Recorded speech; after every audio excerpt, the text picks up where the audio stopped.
Le président Donald Trump vient de donner l'ordre à l'ultra-secrète et redoutable agence NGA, National Geospatial Intelligence Agency, de lancer des actions de neutralisation immédiate contre la CIA. Après que cette agence d'espionnage américaine ait fait irruption dans les communications cryptées des forces spéciales américaines opérant au Niger, afin de les piéger dans une embuscade montée avec Daesh dans le but de créer un Trump Benghazi, similaire au Benghazi d'Hillary Clinton.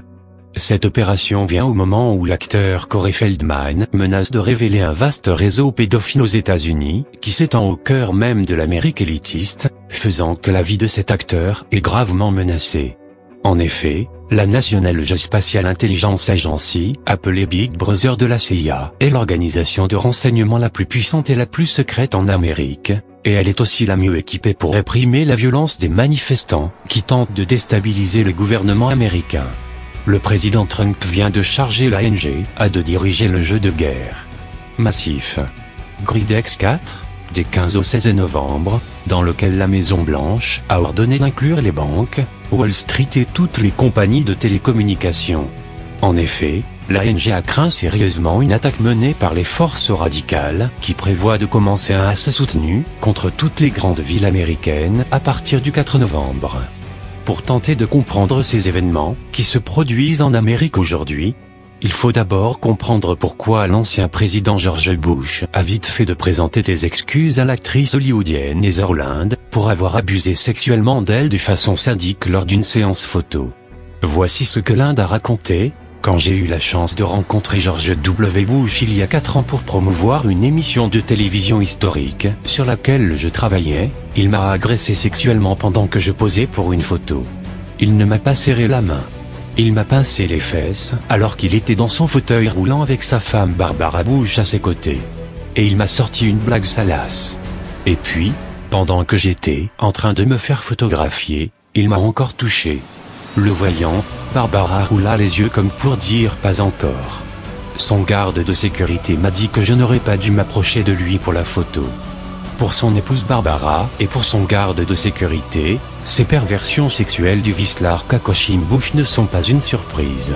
En effet, ce vieux pervers est connu pour être un pédophile maléfique, qui, dans les années 1980, a dirigé un réseau de chantage sexuel au sein du Congrès américain, connu sous le nom des Opération Brownstone, qui, plus tard, fut connu sous le nom de The Finder, ou bien The Franklin Covey. Le 29 juin 1989, le Washington Times a dévoilé cette affaire explosive en première page. Mais, très vite, la CIA a pu étouffer l'affaire, car les grands médias de propagande, qui sont aux ordres de celle-ci, ne peuvent pas dire la vérité à leur guise.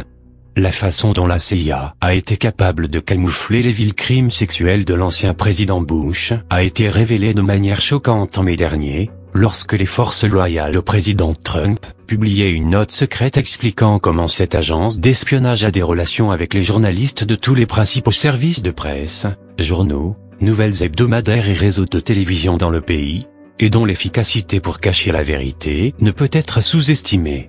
Ainsi par exemple, ces médias ne parlent pas du tout du meurtre, en août 2017, d'un jeune homme noir prostitué découvert dans la maison hollywoodienne du premier donateur d'Hillary Clinton, le radical homosexuel, Ed Buck.